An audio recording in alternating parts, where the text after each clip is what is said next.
I would like to request our two speakers to please be there for the next session. And moving towards our next session, type 1 diabetes is a chronic autoimmune condition that prevents pancreas from making insulin, and it common among young age. But all young individuals suffering from diabetes are type 1 DM, maybe or may not be. To guide us about this, we have our renowned endocrinologist from Assam with us, Dr. Nilakshi Deka. It's almost evening. A very good evening, everyone. After that invigorating debate between Dr. Kaushik and Dr. Anirban, my talk may appear a little boring, but still we will try to compensate. And Dr. Anirban, I would really like to congratulate you for that extempore for the motion debate. So just like this question came up now, type 1 diabetes, type 2 diabetes. So we are really in a fix when a young diabetes comes to us. First of all, I would have to express my heartfelt gratitude and thanks to Howrah Diabetes Society for giving me this opportunity, honor to be here. And it was really a wonderful experience to be here. Coming on to that confusion between type 1, type 2 diabetes in a young adult. So it is easy to treat an adult who is of type 2 age, but the problem crops when you have a young individual walking into your chamber and you are not sure, and suppose he is the last patient in the chamber, you are not sure whether you have to initiate insulin or whether you have to initiate tablets. So we will discuss a few scenarios of what are the differential diagnoses that we can think of, a ready-to-do list kind of a thing, when a young individual with diabetes hyperglycemia comes to our chamber. We'll discuss about the classification of diabetes, evaluation of a youth presenting with diabetes for the first time, and the management in brief of the different types of diabetes that manifest in youth. So going on to the diagnosis and classification, we know diabetes is fasting more than 126, PP more than 200, HbA1c more than 6.5%, or random blood glucose more than 200. Now, we have evolved, no doubt, but going back to history, prior to 1980, diabetes was classified based on clinical characteristics of the patients rather than the probable etiology. So it was juvenile onset diabetes, or it could be adult onset diabetes, it could be maturity onset diabetes, or it was classified as insulin dependent or non-insulin dependent diabetes. So that led to quite a lot of confusion amongst people as to how come an adult onset diabetes is manifesting in a child, how come childhood diabetes is actually manifesting in adult.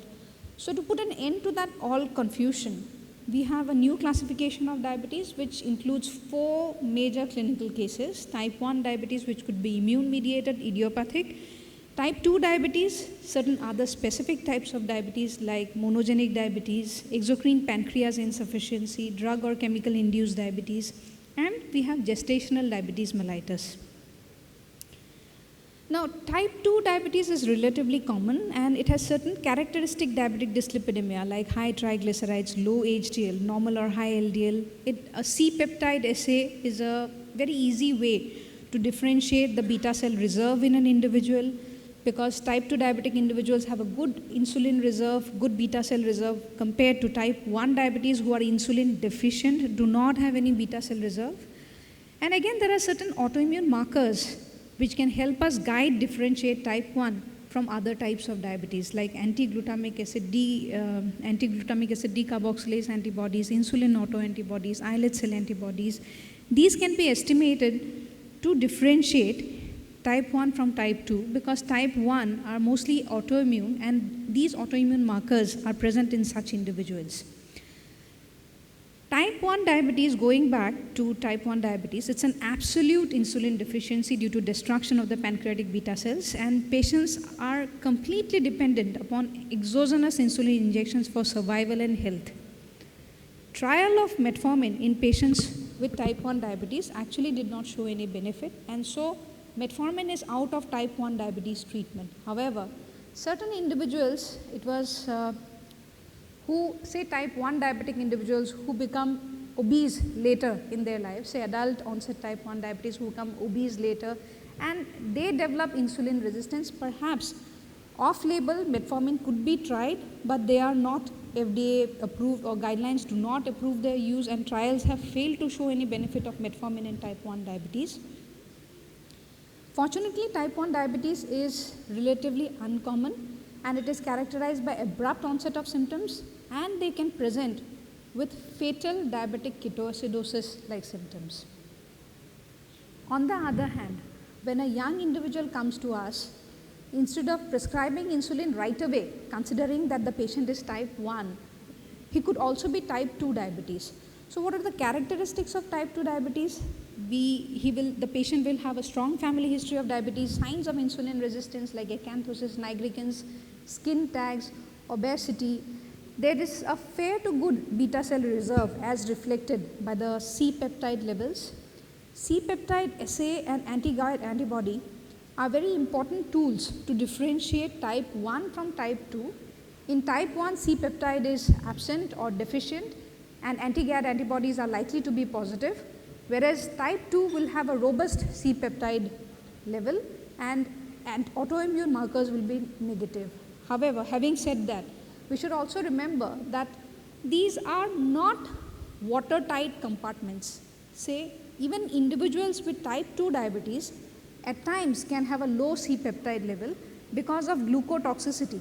Individual with type 2 diabetes having very high blood glucose levels is likely to have beta cell fatigue because of glucotoxicity, and hence we should treat such individuals first and maybe repeat the C-peptide after a period of 3 months when his glycemic control improves, and we can sometimes see that the C-peptide which was deficient initially will show a robust increase later after good glycemic control.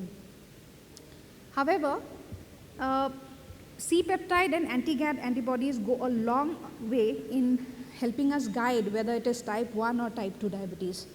Again, we have other monogenic forms of diabetes like maturity onset diabetes of young. The clinical characteristic or the diagnostic criteria being age of onset less than 25 years, having an autosomal dominant transmission with 3 generations which are involved, absence of ketosis at any point of time, controllable without insulin at least in the early stages of the disease. However, genetic analysis is needed to confirm the diagnosis. Now, speaking about monogenic diabetes and early onset type 2 diabetes, what are the differences, key differences? Monogenic diabetes individuals are usually non-obese. Acanthosis nigricans is uncommon, that is they don't have signs of insulin resistance. 3-generation transmission with only one parent affected. It is only insulin secretory defect and we don't find much of insulin resistance. It is seen across all populations and it responds better to sulfonylureas compared to metformin, which is in question in the last debate. So here metformin would not be the pole medication in the line of management. Whereas on the other hand, an individual with type 2 diabetes would be obese or overweight, he would have acanthosis nigricans, both the parents could be affected. There's defect in insulin secretion as well as insulin resistance, and it responds better to metformin than sulfonylureas. Now, what is the difference between monogenic diabetes and type 1 diabetes? Again, type 1 diabetes, the family history is negative. C-peptide is absent in type 1 diabetes, whereas C-peptide is usually preserved in monogenic diabetes. Monogenic diabetes, there is usually 3-generation transmission, which needs to be kept in mind. Young individual with 3 generations involved in just one parent, it's more likely to be MODY, whereas without a family history of diabetes, it is more likely to be type 1.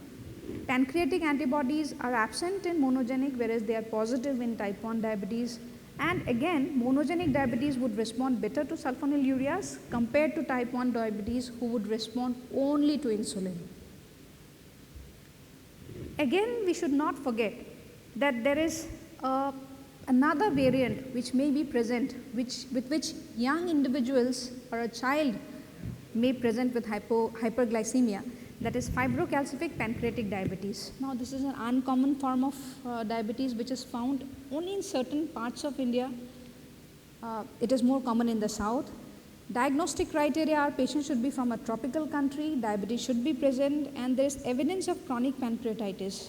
How can we find out the presence of chronic pancreatitis? There is abnormal pancreatic pathology on ultrasound or CT. There would be a history of recurrent abdominal pain since childhood. There will be history of steatorrhea, that is presence of oily stools. There is abnormal pancreatic function test, and absence of other causes of chronic pancreatitis like alcoholism, hepatobiliary disease is very important to establish FCPD. Usually the patient with FCPD is lean, has a BMI, has a very low BMI, history of oily stools and recurrent pain in the abdomen. And in spite of having a very high blood glucose levels, they usually do not have ketosis, unlike type 1 diabetes, who are very prone to develop ketosis at the first instance of missing an insulin dose or at the first instance of hyperglycemia. It is usually severe diabetes, and on X-ray, ultrasound or CT, we see multiple pancreatic calculi. Pancreatic duct dilatation may also be seen, and there's a significantly increased risk of pancreatic carcinoma also in such patients. The fifth form of diabetes which can manifest in young is latent autoimmune diabetes in adults, which is also called type 1.5 diabetes. Now, the diagnostic criteria are age of onset at more than 30 years, positive for at least one autoantibodies associated with type 1 diabetes. They are usually free from insulin treatment for the first 6 months after diagnosis, but very soon they will require insulin for their treatment, unlike individuals with type 2 diabetes who can be managed on OHA for quite a number of years. Patients with type 1.5 diabetes will require insulin quite early in their course, though initially, in the first few months, they may respond well to oral anti-hypoglycemic agents. These patients are again usually lean, have a poor beta cell function as assessed by the C-peptide assay. Since they behave something between type 1, that is insulin requiring diabetes, and type 2, who do not require insulin in the first instance, they are also known as type 1.5 diabetes. Now, moving on to a few cases which will exemplify these types of diabetes. Now, this is a 9-year-old boy who presents to us with complaints of polyuria, polydipsia, polyphagia, tiredness, abdominal pain, and burning micturition with a fasting of 200 pp, 342, and HbA1c of 10.1%. So, Nilakshi, just to interrupt one moment, can you take a vote on that? That looks interesting maybe. Yeah, on this. No, so, yeah, for case, you take the vote. So what the people think about it. Yes. Okay. That looks good. So this is the 9-year-old boy with these features. We go on to the next slide to give you some more clue. He does not have a family history of diabetes, and he was not diagnosed to have diabetes at any point of time earlier. So what is the diagnosis at this point of time? Any hints? Maybe anyone from the, just to make it. What are the things that we will look for in physical examination? Mood maybe? Someone please respond so we can have interactive sessions.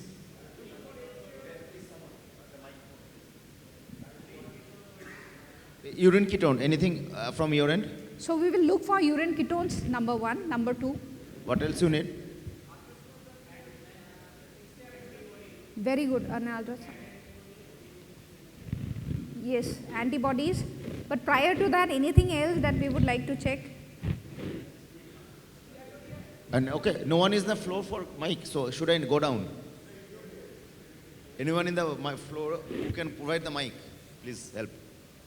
So I want to make it, people are sleeping almost, so let's, yeah, that's the point. So going on to the first point, Bansali sirs, urine ketones. Yes, I think that is the most easiest way. You have a urine ketone kit and we can assess urine ketone bodies immediately. Yes, acanthosis, nigricans, and markers of insulin resistance. The weight, BMI is important. The weight. Go. Yeah. So on examination, so you can. Yeah. No, you can continue. No, I'm not continuing. I'm asking. So on examination, these were the findings. His weight was, the 9-year-old boy had a weight of 19.6 kg, a BMI of 12.5. There were no markers of insulin resistance, which we were talking. There's no history of recurrent abdominal pain. If we go back to the history, as you suggested, There is no history of oily stool, no history of abdominal pain in the individual, but that was just for that present time that the abdominal pain was present for just 2 days that he presented for the first time. It was not a chronic abdominal pain. And this patient was found to be profoundly dehydrated. More likely Now, what are the investigations that we would like to look for? Anyone? Anyone in the house? First is urine for ketones, because that is the most easiest way. Dipstick and then C-peptide assay. Yes. So we checked the urine ketones and it was found to be positive, and even the serum ketones was positive. Serum beta hydroxybutyrate was elevated. Lipid profile showed high triglycerides. The fasting C-peptide was found to be less than 0.3, and the stimulated C-peptide after a meal, standard meal, was also found to be low. So there was no increment in the C-peptide in this individual, the fasting as well as after meal, which shows that the patient had absent pancreatic beta cell reserve. So an anti-GAD antibody which came later, the report doesn't come immediately, but it came later to be positive, and the impression in this patient is thus type 1 diabetes. So going on to the complaint of abdominal pain in this patient, which has led to the probability of FCPD by one of the members of the audience. So this abdominal pain is also present in patients with diabetic ketoacidosis, perhaps because of ischemia in the portal circulation, which leads splanchnic circulation, which leads to abdominal pain. So diabetic ketoacidosis in this patient could also be a reason of abdominal pain with which this patient had presented. So abdominal pain, vomiting, all these are symptoms of diabetic ketoacidosis in an individual with type 1 diabetes.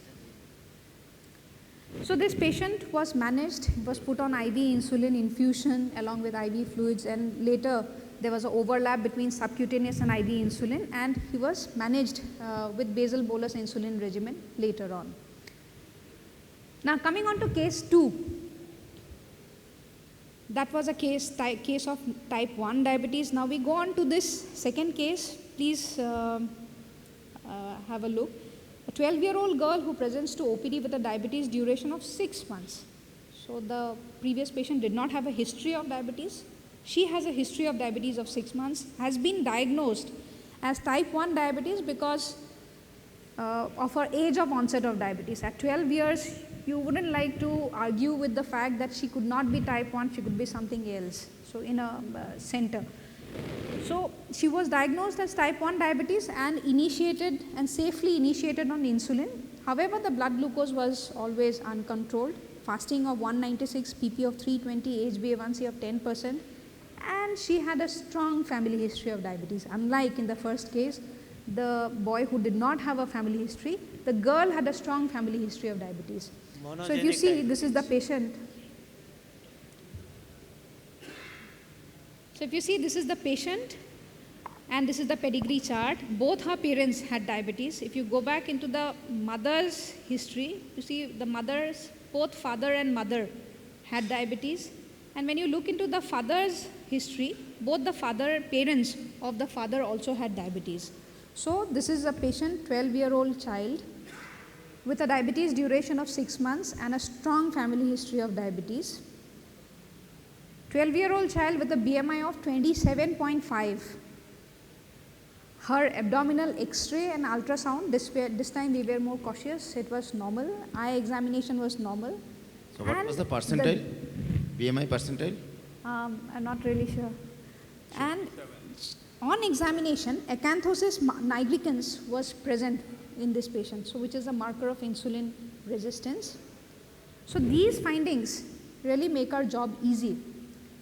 To be extra sure, since we were moving from insulin from a different domain to a different domain altogether, we did fasting C-peptide, which was low initially, but stimulated C-peptide showed a good, robust increase.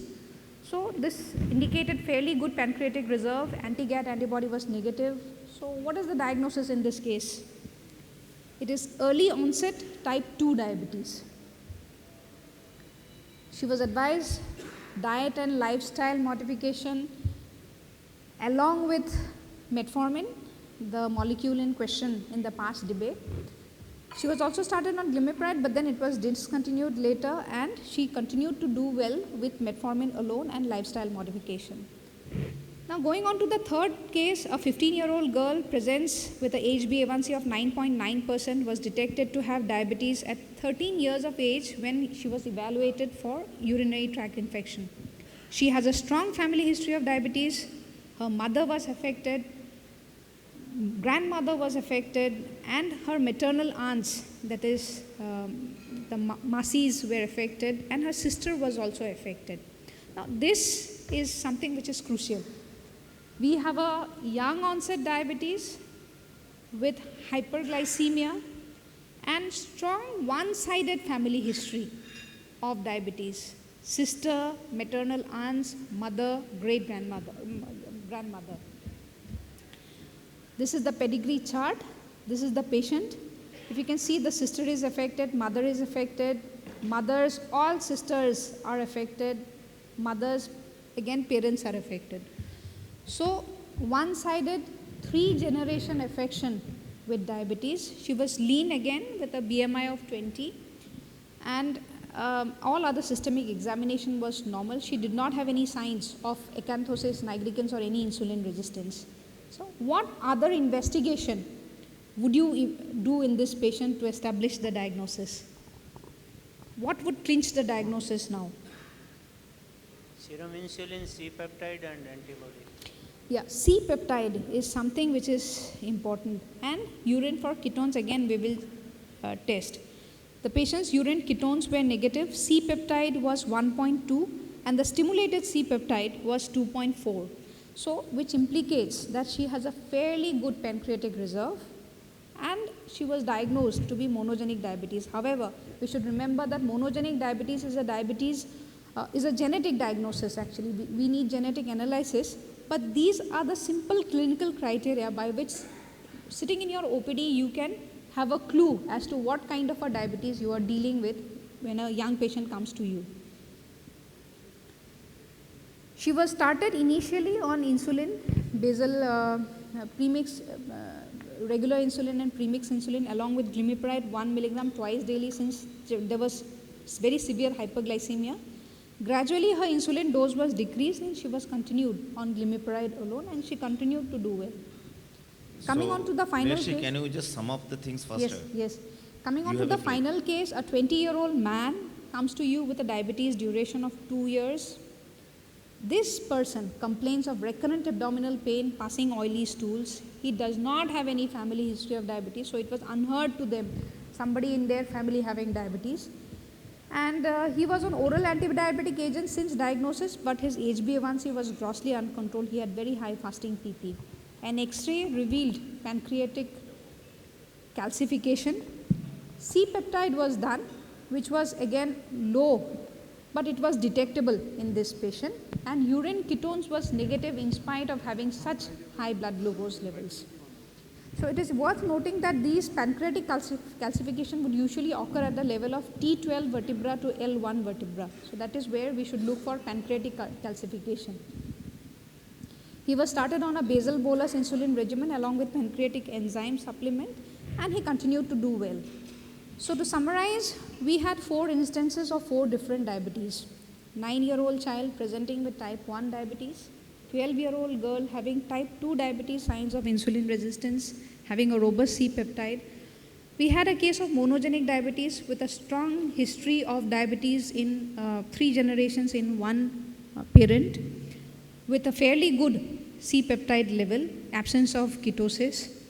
And finally, we had a 20-year-old man with a recurrent history of pain abdomen, oily stools, pancreatic calcification on an abdominal X-ray, absence of ketosis, and who was controlled on basal bolus insulin regimen.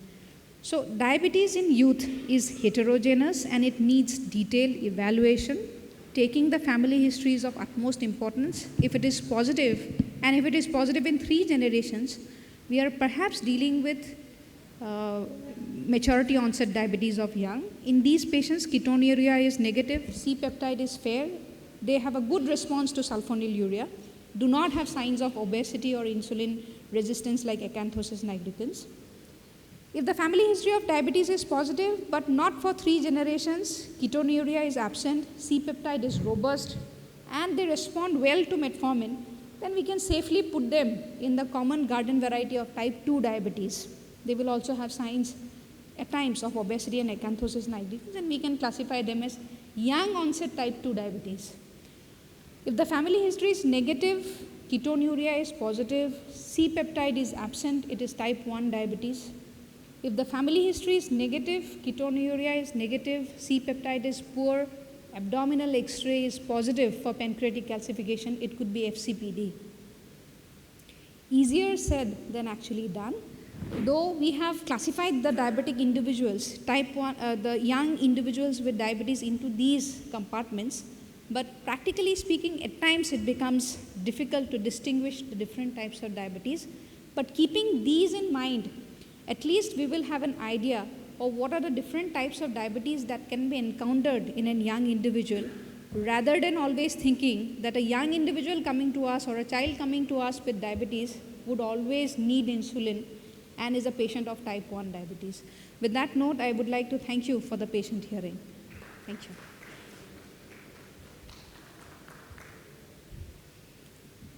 Thank you, Nilakshi. We had a very interesting and interactive session, and I hope everyone was awake and listening, and happy to hear that. So, Nilakshi, anything you say in one word in your clinical practice to apply in your child when he comes to your clinic? Anything you want to say as a take-home message in one line? I think taking the family history, looking for signs of insulin resistance, testing the urine ketones could be an important tool in assessing what type of diabetes we are really looking to. Before labeling a patient as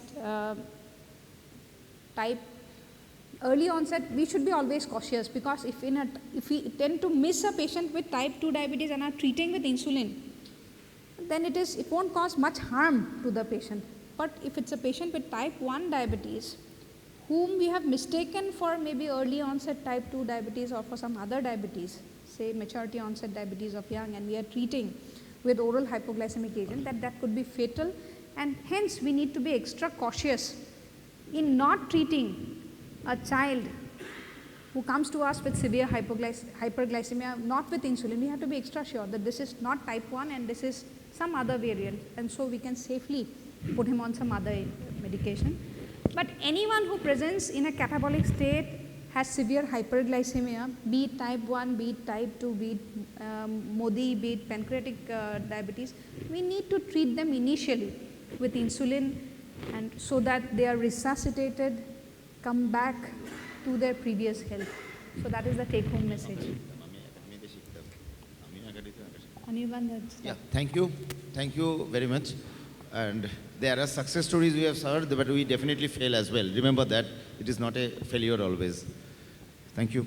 Over Thank to you, ma'am. organizers. It's time to facilitate her. I would like to request both of you to please facilitate her.